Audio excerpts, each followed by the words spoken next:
Samsung has finally married its Galaxy S and Galaxy Note phones together.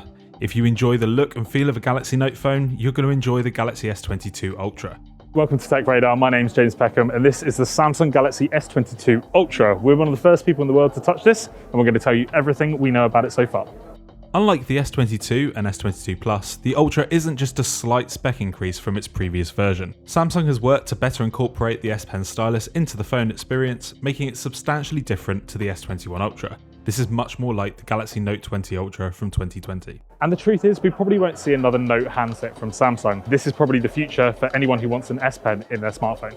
Specs-wise, the Galaxy S22 Ultra is very similar to the S21 Ultra. The screen is a great example of this, as it's basically identical. It's 6.8 inches across, it's a QHD Plus resolution, 120Hz refresh rate, 240Hz touch input rate, and it's made with AMOLED technology.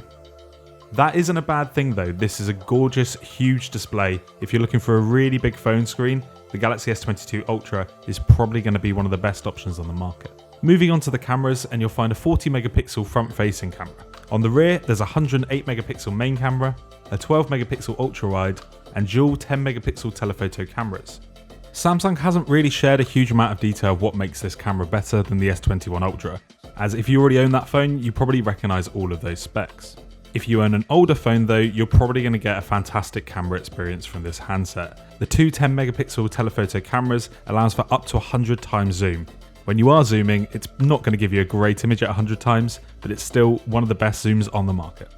We've yet to have proper testing time with the camera on the S22 Ultra, but from us just playing around with it for about an hour or so, we were impressed with what it was able to do. But if you own an S21 Ultra, this isn't going to offer a completely different experience. Weirdly, there are also some downgrades when compared to the Galaxy S21 Ultra. While 2021's phone had 12GB or 16GB of RAM, this year you're only going to get 8GB or 12GB. That's unlikely to be noticeable to the average person, but we'll have to do our full testing before we know for certain. As expected, the chipset is better in the S22 Ultra. If you live in the US or Asia, you're going to get the Qualcomm Snapdragon 8 Gen 1 chipset inside this phone.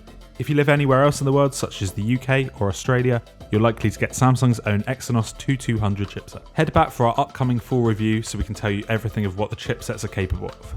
We haven't had time to test out gaming power on the S22 Ultra yet, but from our very vague testing of just rolling around the phone opening up a variety of apps, it does seem to be powerful. So, where are the big changes? Well, as you've probably seen from the footage of the phone you've been watching, the design is a lot different here to the S21 Ultra. This is essentially a spiritual successor to the Samsung Galaxy Note 20 Ultra from 2020. What it boils down to is this little thing, the S Pen. It makes a return here for the S22 Ultra. We've seen it on the S21 Ultra, but it didn't go inside the phone. Instead, Samsung is marrying the Galaxy Note series and the Galaxy S series into this one device. It may look a lot like a Note phone, and that's because Samsung intends it to be. All of the popular Note stylus features return here, and we found it really smooth to draw on the screen. The phone is totally flat at the top and bottom, but has a very rounded edge, partly because of the curved edge screen. It gives it a premium look, but it's very different to what the S21 Ultra offered. For this phone, Samsung has dropped the contour cut camera island, so each lens sticks out individually from the back of the mobile. This is different to the S22 and the S22 Plus as well. If you're a fan of Galaxy Note phones, you will know that this handset is big. It is not an option if you have smaller hands, but if you are looking for a really large smartphone, this is going to be a top choice. We found it comfortable to use during our testing time, and it has a truly premium feel. Another upgrade here is the charging speed. At 45 watts, it's faster than the 25 watts of the Galaxy S22 or the S21 Ultra. Weirdly, it matches the S20 Ultra from 2020. That isn't the fastest fast charging you'll find on the market, but it is a lot better than what Samsung normally offers. And that's powering a 5000 mAh battery. We haven't had enough testing time yet to fully test out this battery, but we hope at a size like that, this will last for a full day. The S22 Ultra is trying to do something a little bit different to what the S21 Ultra did in 2021. Samsung is trying to find a middle ground between its Galaxy S products and its Galaxy Note products, where it offers the stylus features and some of the look and some of the premium features of the Galaxy S21 Ultra. We won't know if it's truly successful until the time of our full review, but so far we're quite impressed with what the S22 Ultra can offer.